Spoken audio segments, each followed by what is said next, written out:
倒れた人を助けたから遅刻だ？ふざけんなよ。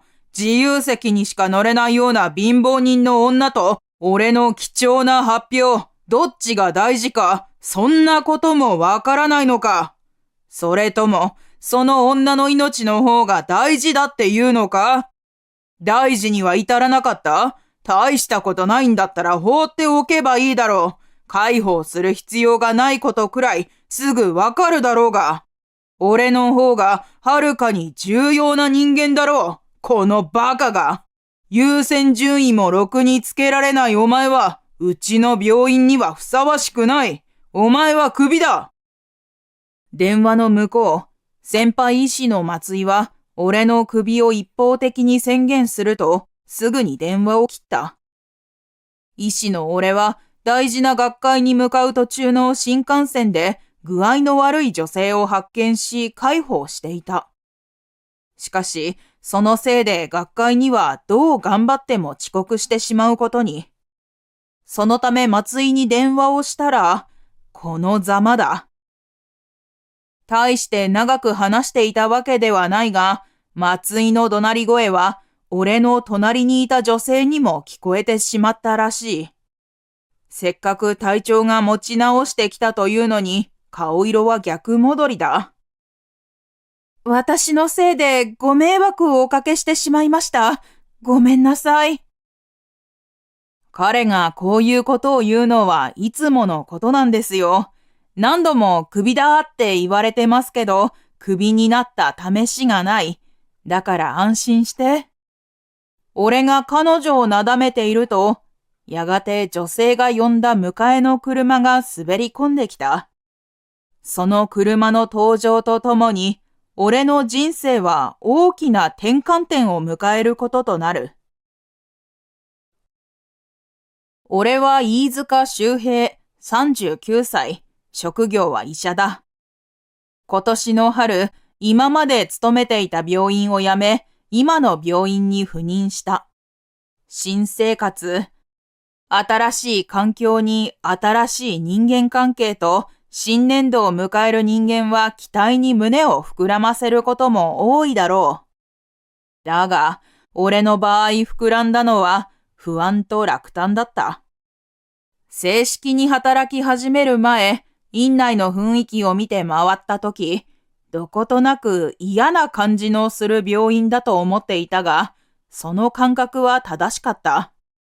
医師をはじめとしたスタッフたちは、どこか上から目線で患者に接し、医局の雰囲気もはっきり言って悪い。苦しんでいる患者のために動こうという純粋な気持ちがほとんど働いていないように思える。何日も働かないうちに患者に対する医療スタッフの対応に明らかな差が生まれていることに嫌でも気づかされた。ある患者にはいい顔をし、別の患者には冷たい態度をとる。程度の違いはあったが、俺が配属された医局のスタッフはほとんどがそういう人間だった。中でも特に顕著なのが、他でもない松井博隆という先輩医師だった。ブランド物のシャツやネクタイ、金の腕時計を身につけ、国産の高級車を乗り回すこの男。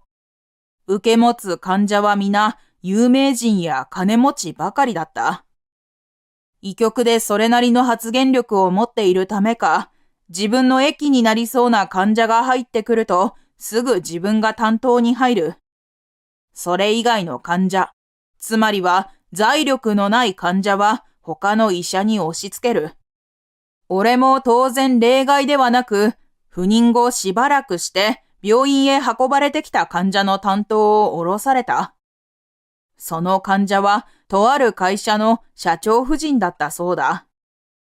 どうして担当を交代するのかと松井に尋ねると、彼はそんなこともわからないのかと言いたげな笑みを浮かべながらこう言った。君はここに赴任したばかりだ。この病院のやり方にまだ慣れていない。そんな君にあの患者の担当はさせられない。何か不手際や粗相があってはならないからね。地位ある患者はそれに見合った医師が見るものだ。君にはわからない世界だろう。ああ、もちろん仕事はしてもらうよ。君にはこっちの患者を担当してもらおう。そう言って松井が渡してきたのは、普通の会社員の男性のカルテだった。その瞬間、そうか、こいつはそういうやつなんだなと思った。貧乏人は貧乏人が見た方が都合がいい。そうは思わないかね。去り際に囁かれたその言葉に、松井への嫌悪感が膨らんだ。有名人や金持ちの患者を受け持ち、彼らにいい顔をする一方で、そうでない患者に対する松井の態度はひどく冷たいものだった。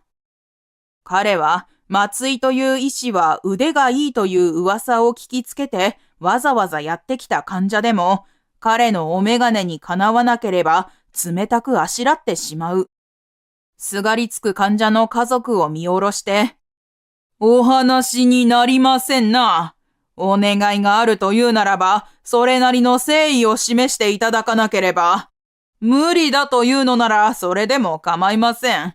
別の医者をご紹介いたしましょう。などと言い放ったこともあるらしいという話を聞いて、俺は呆れ返った。明らかな問題発言だが、あくまで噂でしかない。松井が実際にそういう発言をした証拠はないので、誰も手出しできないというのが現状だ。松井への嫌悪感がさらに大きくなったのは、松井が患者の家族と立ち話をしているのを見たときだ。患者の家族がスーツのポケットから取り出したものが松井の白衣の中へ吸い込まれていく。松井は誰かに見られている危険性を考慮してか遠慮する素振りを見せたが、結局強く断ることも渡されたものを突き返すこともしなかった。松井の白衣の内側に隠されたそれは茶色の分厚い封筒。中に何が入っているかは確認するまでもない。次の日、心づけを渡した患者の手術予定が前倒しになったことが知らされた。症状の進行が思っていた以上に早かったから、急遽予定を繰り上げたのだと松井はもっともらしい主張をしていたが、俺にはどうしてもその患者の手術を優先しなければならない理由がわからなかった。松井の担当する患者よりもずっと症状が重く、早く手術をしなければならない患者がいるというのに何を考えているんだ。俺は拳を握りしめ、松井に苦言を呈した。待ってください。もともとその時間に手術の予定が入っていた患者さんはどうなるんですか？彼の方がずっと症状の進行が早い。今やらなければ炎症を起こしてしばらく手術ができなくなります。長く苦しむことになる。それでもいいとおっしゃるんですか？怒りとともに吐いた言葉に松井はこう言い返してきた。飯塚くん、君にはわからないかもしれないが、この世界には優先順位というものがあるんだよ。確かに、患者それぞれの症状の重さや進行に応じて段取りをするのは重要だ。手術の必要がない症状の軽い患者と、一刻も早く手術をしなければならない患者であれば、後者の治療が優先される。だが、松井の言う優先順位はそういう話ではない。症状は関係なく、金がある人間、有名な人間、立場がある人間が優先されるべきだと松井は考えている。俺はさらに固く拳を握りしめた。あなたは間違っている。はっきりそう告げた俺に、松井は目を細めて冷たい笑いを浮かべた。バカなガキだ。この一件が発端となり、俺は松井に疎まれるようになった。雑用を押し付けられ、病院からの緊急の呼び出しも俺に行くように手を回し、彼の机周りの掃除から学会の資料作りまで手伝わされた。俺のことを召使いだとでも思っているのか、嫌がらせに等しい命令を続けてくる松井への怒りは増していくばかりだったが、俺はじっと耐えた。いつか松井は思い知る日が来るだろう。自分の考えや行いが間違っていることを。この病院で働き始めて半年が経った頃、とある学会が開かれることとなり、俺も参加することになった。参加といっても、俺が発表するわけではない。発表者である松井の手伝い、というか、体のいい雑用係だ。新幹線に揺られながら、さて、今日はどんなわがままを言われるんだろうか。憂鬱な気分をため息で流しながら、窓の外の景色を眺める。唯一救われたのは、松井が前日のうちに現地入りしていることだ。昨日の夜に大事な会合があるから仕方なくだとか言っていたが、どうせ接待を受けているんだろう。まあ、そのおかげで松井と顔を合わせる時間が減ったので助かった。大きく息を吐くと放送がかかった。俺が降りる駅にそろそろ到着するらしい。そろそろ降りる準備を始めようと広げていたノートパソコンを閉じ、周りを片付ける。大方片付けを終えたとき、ふと通路に視線が吸い寄せられた。若い女性が一人立っている。俺と同じように次の駅で降りるのだろうとさして気に留めなかったのだが、すぐに様子がおかしいことに気がついた。彼女はふらふらと左右に大きくふらついている。あの揺れ方は新幹線の揺れとは思えない。様子を観察していると、女性は頭を押さえ、前方へ上体が傾いていく。彼女がその場に倒れたのと、俺が席を離れたのはほぼ同時のことだった。女性の近くの席にいたご夫婦らしい二人が彼女に話しかけている。その二人に車掌を呼んでもらいたいとお願いをした俺は、倒れた女性の横に膝をついた。大丈夫ですか？話せますか？意識はあるようだが、話すのは難しそうだった。呼吸は荒く、うっすらと汗をかいている。顔も青い。様子を見ていると、小さな声で大丈夫ですと答えがあった。苦しげに閉じられていた瞳も薄く開いている。その後、やってきた車掌に事情を話していると、新幹線は駅に到着した。支えがなければ立つこともままならない彼女を放っておくことはできず、俺も一緒に降りることにした。改札を出て待合室に入る。女性はまだふらついてはいたが、しばらくすると状態が落ち着いてきた。貧血気味であるところに加えて寝不足。さらには昨日の夜を最後にろくなものを食べていなかったという話だったので、救急車を呼ぶには至らなかった。それでも一人で帰すのは不安が残る。どうするのか尋ねると、迎えに来てもらうと彼女は答えた。病院へ行くかはお父さんに話して、それから判断しようと思います。ご迷惑をおかけしてしまって、本当にすみません。そう言って彼女は俺に頭を下げた。優雅でとても美しい所作だった。いえ、気にしないでください。大事に至らなくてよかった。でも、睡眠も食事もできるだけちゃんととった方がいいですよ。俺が笑いかけると、彼女はようやく笑顔を見せてくれた。改めて見ると、彼女はサラサラの黒髪と大きな目をした美人だった。今は少し表情が陰ってしまっているが、満面の笑みを浮かべたら、花がほころぶような明るい三日月のようなそんな魅力的な笑みを見せてくれるに違いない。そう思えるくらい彼女は美しい人だった。和やかな空気が生まれ、緊張感が緩む。俺はふと時計を見上げた。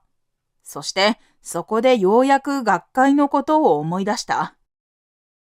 集合時間まであと15分を切っている。ここからどんなに頑張ったとしても向こうに着くのは30分後だろう。つまりは遅刻が確定した。心底連絡したくなかったが仕方がない。俺はスーツのポケットからスマホを取り出し、松井へ電話をかけた。なんだ。不機嫌そうな松井に遅刻する旨と事情を説明する。申し訳ありませんが、集合時間に間に合いません。1時間はかかりませんので、発表には十分間に合います。実は新幹線の中で倒れた女性を介抱していまして、大事には至りませんでしたので。俺がそこまで告げた次の瞬間、怒号が鼓膜を揺らした。遅刻だ？ふざけんなよ。自由席にしか乗れないような貧乏人の女と俺の貴重な発表、どっちが大事か、そんなこともわからないのか。それとも、その女の命の方が大事だっていうのか？大事には至らなかった？大したことないんだったら放っておけばいいだろう。介抱する必要がないことくらいすぐわかるだろうが。俺の方がはるかに重要な人間だろう。このバカが。耳をつんざくような怒声は少し離れた場所にいた彼女にも聞こえてしまったらしい。再び顔を青くしていく彼女に聞こえないようにしたかったが、それより早く松井がこう叫んだ。優先順位もろくにつけられないお前は、もううちの病院にはふさわしくない。クビだ。ブツッと電話が切れる。俺が彼女をどうフォローすべきか迷っているうちに、彼女の目が潤み始めた。彼女は慌てた様子で立ち上がると、思い切り頭を下げた。ごめんなさい。私のせいで、私が倒れたりしたから、あなたに迷惑を。急に立ち上がったせいで、まためまいを起こしたんだろう。細い体がふらりと揺れる。それでも震える声で謝る彼女を支えて、もう一度座らせて、俺は彼女に笑いかけた。彼がこういうことを言うのはいつものことなんですよ。何度もクビだって言われてますけど、クビになった試しがない。それに、俺をクビにするかどうか決めるのは院長です。俺はまだ辞めさせられたりしないですよ。だから大丈夫。安心して。苦笑いを浮かべる俺に、彼女はまだ不安そうな顔をしている。大丈夫だと繰り返しながら、内心俺は怒り狂っていた。本調子ではない女性にこんな顔をさせ、身勝手な発言をした松井への怒りが吹き上がる。15分ほど経った頃、迎えが来たというので、俺は彼女に付き添って駅の外へ出た。多くの車が行き交う駅前に、目を引く黒塗りの乗用車が1台止まっている。その車が彼女の迎えだと聞き、俺は驚きを胸の中に隠しながら、車のそばまで彼女と共に歩いた。運転手が運転席から出てくると、後部座席のドアを開ける。そこへ乗り込む直前、彼女は振り返り、再び俺に頭を下げた。この度は本当にありがとうございました。このご恩は忘れません。お名前を教えていただけませんか？そう言われて俺は、名乗るほどのものじゃないですよ、と、ドラマか映画でしか聞かないようなセリフを吐いてしまった。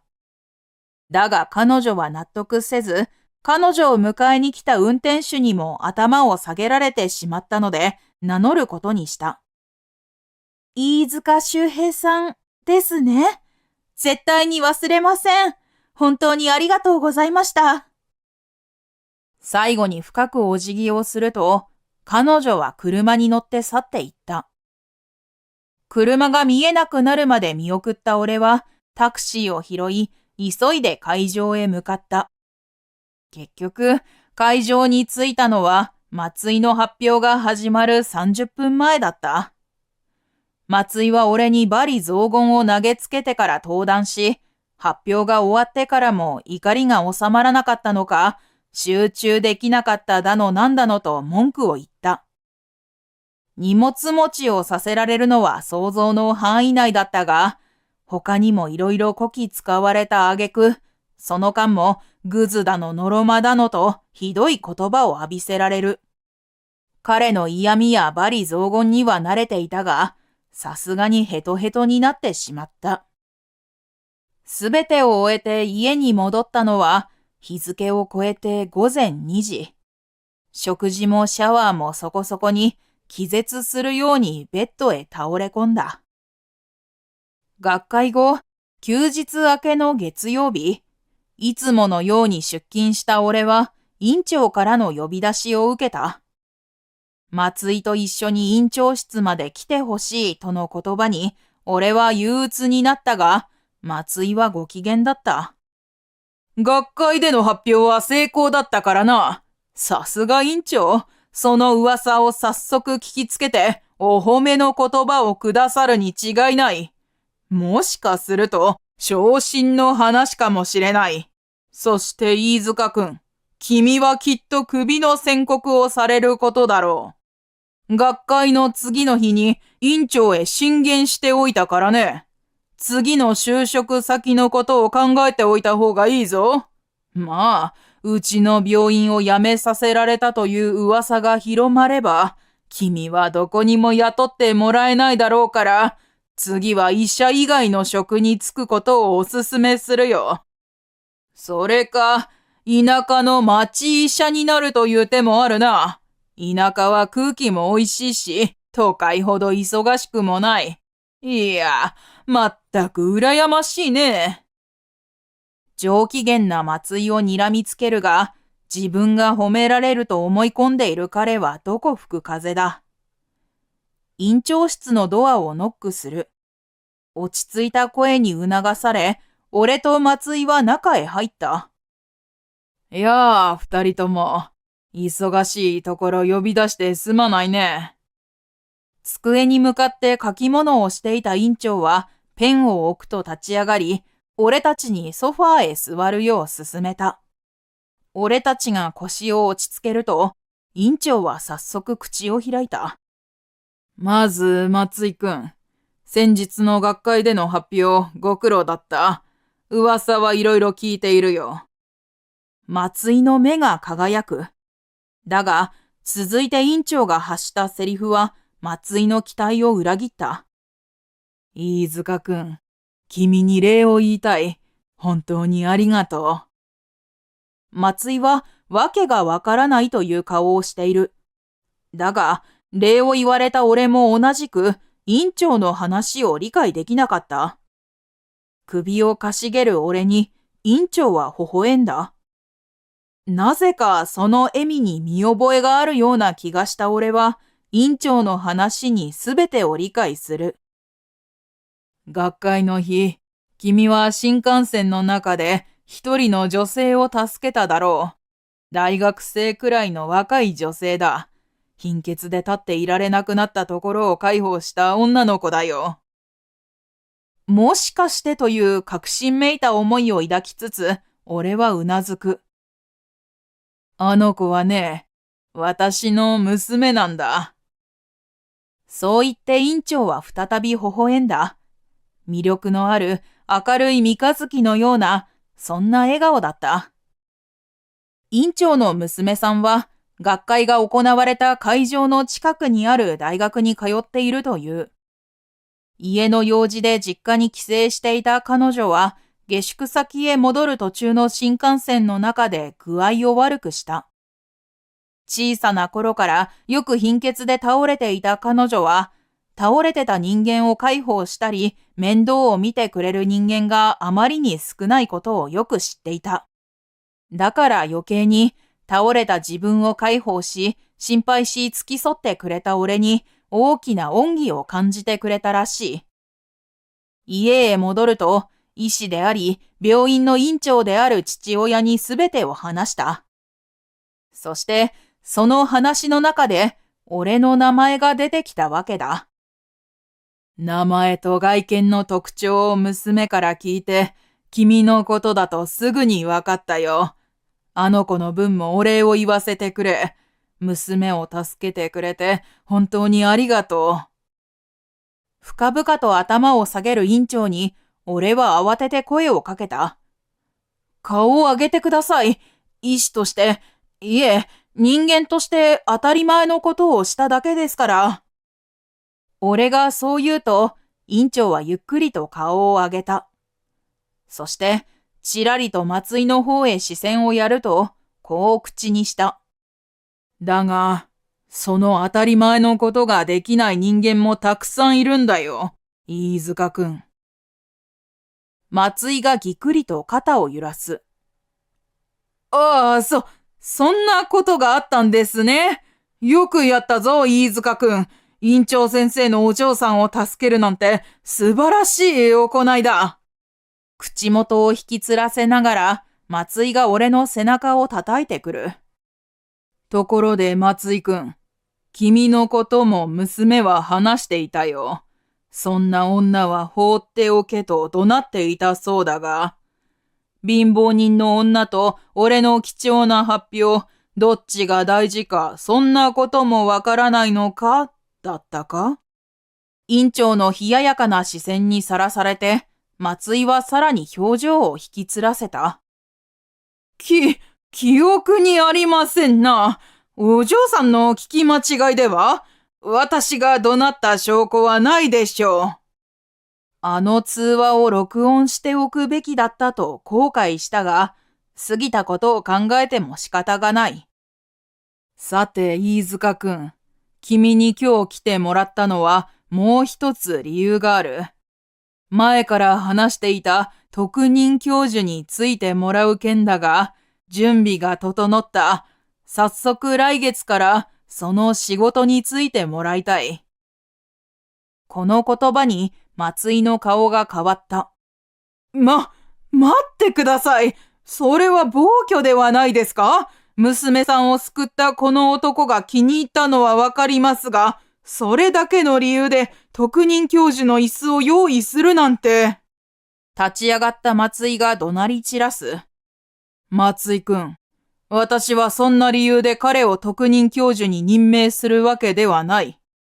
彼の実力を知っているからだ。そして彼の心情もよく理解している。すべて理解し、彼が必要だったから、この病院に来てもらったんだよ。俺がこの病院に来る前から、俺には一つの心情があった。経済状況や心づけなど関係なく、どんな患者も分け隔てなく見ると決めている。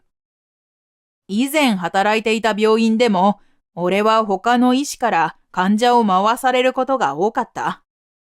自分の利益にならないから、自分の出世に関係ないからと押し付けられた彼らを見ていく中で、多くの症例に触れた。他の医師より多くの経験を積み、技術を磨き、知識を蓄え、患者の金銭状況や精神状態にも触れ続けた俺は、その患者にぴったりの治療法を考えるスキルを身につけた。俺が見た患者の中に発言力や影響力がある人はいなかったかもしれない。けれど、たくさんの患者が俺のことを腕のいい医者だと認めてくれた。小さな噂が少しずつ広まり、やがて俺に見てもらいたいという患者が増えてきた頃、院長と出会った。俺の噂を聞きつけてやってきた院長は、ぜひ自分の病院へ席を移してほしいと言ってきた。最初はその気がなかったから断ったのだが、何度もやってくる院長に根負けして、いろんな話をするようになった。俺の経験、どうして多くの症例に触れることになったのか、そして俺の心情も話した。そうか。その話を聞いて、さらに君が欲しくなった。実はね、うちの病院は今、重い病を抱えている。患者への差別が表面化してきているんだ。病院は患者を治す場所であって、症状を進行させる場所ではない。今の状態はとても健全とは言えない。このままでは腐っていく一方だ。ぜひ力を貸してほしいと、院長は俺に頭を下げた。この人は俺と同じ心情を持っているに違いない。この人となら現実を理想に近づけることができるかもしれない。そう思った俺は、この病院へ移籍することを決めた。本質を知ろうともせず、金銭状況だけで患者へ優先順位をつけているようでは、大切なものを取りこぼすぞ。それに、どんな人でも命の重さは変わらない。自分の得になるかどうかで患者に優劣をつけるのは間違っているし、金を受け取ったからといって、ひいきするのも言語道断だ。考えを改めなさい。院長は松井にそう告げると、立ち尽くしていた松井の体がふらりと傾き、そのままソファーに沈み込んだ。それ以上、松井が何かを言うことはなかった。松井は、長年にわたる心づけの受け取り行為や、俺へ対する嫌がらせが問題となり、降格処分となった。罰としては軽すぎるように思えるが、金を受け取っていたという証拠が残っていないため、立証は難しいという話だった。まあ、今まで都会の大病院で働いていた人間が、田舎の病院へ飛ばされただけでも、十分な罰と言えるだろう。松井は医者になって、周りからもてはやされて、自分は価値のある人間だと勘違いするようになり、自分が金銭を受け取れるのは当然だという気持ちになってしまったのだと話した。左遷先の田舎の病院では、大きな手術もほとんどない上に、心づけを渡す文化も存在しなかった。最初は面白くなかったそうだが、次第になぜ自分が医師になろうと思ったのか、どんな医師になりたくて医療界へ入ったのか思い返すことが増えたそうだ。そして苦しんでいる患者を助けたいという気持ちをようやく思い出せたという。きっと田舎の病院でいい出会いがあったんだろう。数年後、学会で偶然再会したとき、自分の愚かさを認め、俺に謝罪してくれた。このままいい方向へ成長してほしいと強く願う。俺はというと、院長と手を組んで本格的に病院の改革に乗り出した。松井以外にも問題行動をとっていた医師を解雇、あるいは左遷し、院内の決まり作りとその遵守を求めた。最初は反発も多かったが、少しずつ病巣を切り崩してゆくように改革を進めていった。まだ完全とは言えないが、俺がこの病院を初めて訪れた時のような、重苦しく腐ったような雰囲気はほとんど感じられない。これからもどんな患者も差別することなく、平等な医療を提供できる病院づくりに励んでいこうと考えている。ご視聴ありがとうございました。下のチャンネル登録ボタンからチャンネル登録をお願いいたします。グッドボタンや動画の感想コメントもお待ちしています。それではまた次の動画でお会いしましょう。